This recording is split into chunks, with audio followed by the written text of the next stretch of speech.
ka fundi i qershorit të vitit 1998, takohem për herë të parë bashkë me Hajrim Qengajn në fshatin Kuk, në fushën e fshatit Kuk, dhe fillimisht u bisedua rreth mundësisë së shtrirjes së radhave të pjesëtarëve të ushtrisë lirimtare të Kosovës edhe në këtë pjesë më të skajshme të Kosovës, që ishte natyrisht e lidhur gjeografikisht edhe me tregun e Vrinit.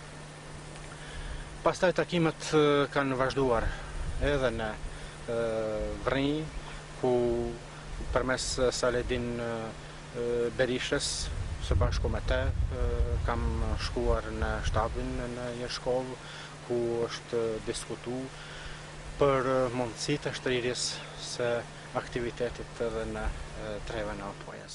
Qëllimi i takimeve ishte natyrisht shtrirja e organizimit të radhave të pjesëtarëve të ushtrisë lirimtare të Kosovës në fshatrat ku fillimisht kishte mundësi më shumë e pastaj për të shtrirë edhe në fshatrat e tjera. Kështu që fillimisht patëm siguruar një numër të trive, të cilët ishin të gatshëm të shkonin së bashku me ushtarë të Vrinit për të armatosur në Shqipëri.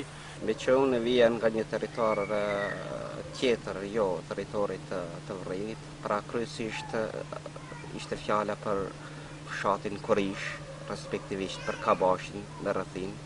Gjevati më propozoi për disa minuta të rinin bashkë, pasi që kishte për qëllim që me figurën time të bënte një riorganizim apo edhe një ngjeshje të radhave të ushtrisë lirimtare të Kosovës. Jo pse nuk kishte në Kurish apo në Kabash nuk kishte një organizim mirë, po që të bëj masovizimi i ushtrisë lirimtare të Kosovës, dhe njëherë kishte për synim që të vendoste lidhje konkrete me shtabin lokal të Prizrenit dhe natyrisht me qëllime për zgjerim edhe me njësi tjera për rreth, pra me Suvarek e rrethin. Nga këtu kam fillu të vë kontakte me njerëz të cilët Gjevati më kishte sigjuruar që të komunikoja, dhe kam bisedu me taj, kam përcjell misionin dhe kam përcjell mesazhin e Gjevatit dhe kemi vazhdu punën. Kam bajt kontaktet gjatë asaj periudhe sa kam qëndru këtu, kam bajt kontaktet të ndryshme përmes kurierëve, përmes forumave të tjera dhe natyrisht informacionet apo kanë qenë frydhënëse, nga se Gjevati filloi që ta ketë një pasqyrë më reale mbi gjendjen domethënë në këtë territor. Dhe një fakt që neve ishim të suksesshëm ishin mesazhet e Gjevatit që na vinin dhe na thonte se ju e po bëni dhe na inkurajonte se ju e po bëni një punë të madhe, nga se filluan rezultatet e para. Vërtet interesimi veç filloi të shtohej në këtë rreth. Gjevati ka qenë në Vërri, unë kam qenë si koordinator në Krusht Madhe. Edhe kemi pas një koordinim nënmjet të shtabit të Vërrijës edhe shtabit të Drenosit. Edhe atëherë më kujtohet që në vitin 98, në Korrik, një natë o konë Smajli me gjithë Gjevatin, ka nërë natën ora 10:30 natës, ka nërë dhe të une, atëherë prej me e këtu e kemi marrë, unë i kumë përcjell dhe në Drenos, në shtabin e Drenosit. Prej shtabit Drenosit kanë pas ata detyrë me shku në shtabin e përgjithshëm në Drenicë. Në Korrik të vitit 1998, kur forcat ushtarake serbe tentuan të futen në zonën e Vrinit, e cila kontrollohej nga UÇK-ja, Gjevati me shok ishte në vijën e parë të frontit. Mund të them se konflikti i parë i armatosur midis forcave të ushtrisë shqiptare të Kosovës dhe forcave të okupatorit serb që ndodhi në lakun e fshatit Kushtrim me shtat Korrik.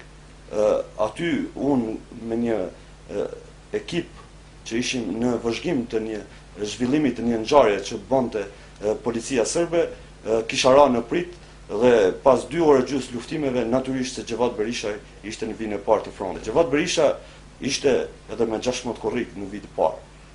Në momentin e shpërthimit të një betejë me përmasa më të gjona tash me 16 Korrik, kur forcat e okupatorit sërb me armatim të gjithë llojshëm që kishin, duke pas në dispozicion edhe tanke, ja kishin mësyrë pra zonës së lirë të ushtrisë qëndrore të Kosovës.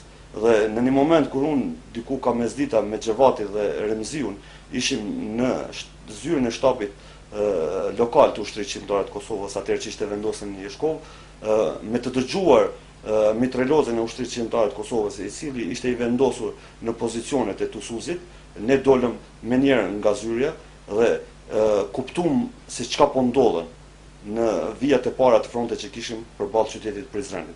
Dhe Xhevati me një pjesë të policisë ushtarake filloi të shkon në drejtim të Usuzit derisa unë kthehesha në zonën e përgjithësisë komanduese ku kisha në kulla të Hoxhës. Xhevati ishte njeri i sakrificës dhe duke qenë i tillë ai mori pjesë me shumë aksione ushtarake. Në fund të korrikut 1998, me urdhër të komandant Fatmir Limës, Qelikut, Xhevati me njësinë e policisë ushtarake mori pjesë në zhvarimin e kufomës së dëshmorit Sadik Shala, i vrarë në betejën e Rahovecit dhe nga varrezat e Prizrenit, kufomën e dërgoi në Kleçk të Drenicës. Tu ka qenë varri komandant burgis Sadik Shalës, ku kemi marrë urdhrin prej komandant Qelikut, Fatmir Limës, për me nxerr kufomën cilët e kanë varros forcat serbe, i cili ka qenë i vrarë në betejën e Rahovecit. Prej marrjes urdhnit së komandant Qelikut kemi shku në fshatin Jeshkov, ku kemi informu Xhevat Berishën dhe Remzi Ademin. Ku Xhevat Berisha ka mobilizu policinë ushtarake prej 10 vetave, kemi fillu aksionin prej fshatit Jeshkov dhe kemi ardhur pikse e hone, kemi mrrin në Varreza, ku këtu, ku ka qenë varri i komandant burgis Sadik Shalës, kemi fillu në shpejtësi duke nxerr prej varrit, ku para nxerrjes i kemi rrethu edhe Varrezat, domethënë në këto 3 omë. Dhe mbrënde gjysore kemi nxerr dhe kemi vendos në kamionet, ku e kemi çu në fshatin Hoxh të qytetit. Prej aty, Xhevati, unë, Beqir Hoxha, Rifki Kastrati dhe Samio, kemi bartjen e kufomës deri në Kleçk. Në fillimin e gushtit të vitit 1998, Xhevat Berisha me guxim vetëm mohues udhëhoqi edhe një sitin e UÇK-s për tërheqjen e kufomës së ushtarit Nexhat Fanaj, i cili me 28 korrik në betejën e Buçës kishte marrë plagë vdekje prurëse. Xhevatin, pas kontakteve të para, nisha që një njeri me karakter të fortë, njeri i guximshëm, koha mande do ta tregon se këtë guxim ai ka treguar në shumë aksione të ndryshme të ushtrisë qlirimtare të Kosovës. Ndër ato aksione që mund t'i veçoj që edhe unë konkretisht isha pjesëmarrës bashkë me te, më kujtohet aksioni i 27 korrikut, kur njësitë të ushtrisë qlirimtare të Kosovës nga deportimi nga Shqipëria në Kosovë, duke bartur armatim, bien në prit me forcat ushtarake serbe. Prita e parë ishte bërë në kufi. Pastaj ushtarët e ushtrisë qlirimtare çajnë rrethimin dhe vazhdojnë deportimin në brendi të territorit të Kosovës, konkretisht të afru zonës së ushtrisë qlirimtare të Kosovës. Gjatë këtij aksioni, ato binë në pritën e dytë, e cila bën në fshatin Buçet të Opojës, ku bot një luftë shumë e ashpër nga mëngjesi deri në mbrëmje, dhe në atë betejë, ndër të tjera binë dëshmorë edhe 2 ushtarë të ushtrisë qlirimtare të Kosovës, Bamir Memaj dhe Nexhat Fanaj. Kufomat e këtyne 2 dëshmorëve nuk u gjetën me një herë, to u gjetën mas një jave, së pari e Bamir Memajt dhe 2 ditë mbrapa e dëshmorit Nexhat Fanaj. Për të rreqen e këtyne 2 kufomave, u duke një sakrificë, më kujtohet që Xhevat Berisha pa ndonjë pritesë me një guxim të madh, mori përsi për këtë aksion dhe së bashku me disa bashkëluftëtar të tjerë, morën përsipër që këtë aksion ta kryejmë së bashku. Kufoma e në gjatë fonajt ishte në një vend që ishte shumë me rrezik.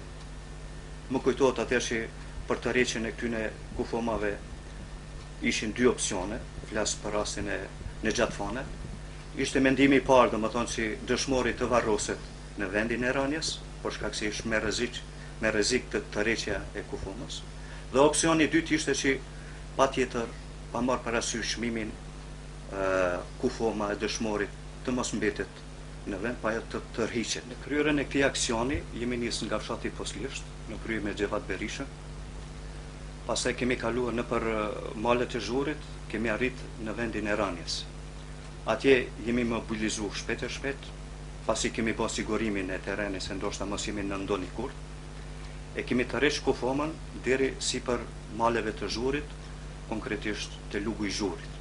Pasi ishte tërheqja shumë e vështirë, se terreni shumë i papërshtatshëm, atë na kanë ndihmuar disa djem të Zhurit, rreth 20, të cilët janë mobilizuar, e kanë prunë deri në fshatin Zhur, pastaj me një kamionet e kanë tërhequr deri në fshatin Koban. Xhevati, si antar i shtabit lokal të UÇK-s, ka qenë disa herë në shtabin e përgjithshëm në Trenic. Dhe për herë të fundit ishte më 15 gusht 98 së bashku me komandant Remzia Demajn Petritin. Në mbrëmjen e asaj dite, duke u kthyer për në Prizren në afërsitë të fshatit Nashec, bie në prit të forcave serbe dhe gjatë kësaj përleshje për të qarë rrethimin bie dëshmor komandant Petriti. Bashkëluftëtarët e Xhevatit tregojnë për heroizmin e tij në këtë përleshje të përgjakshme.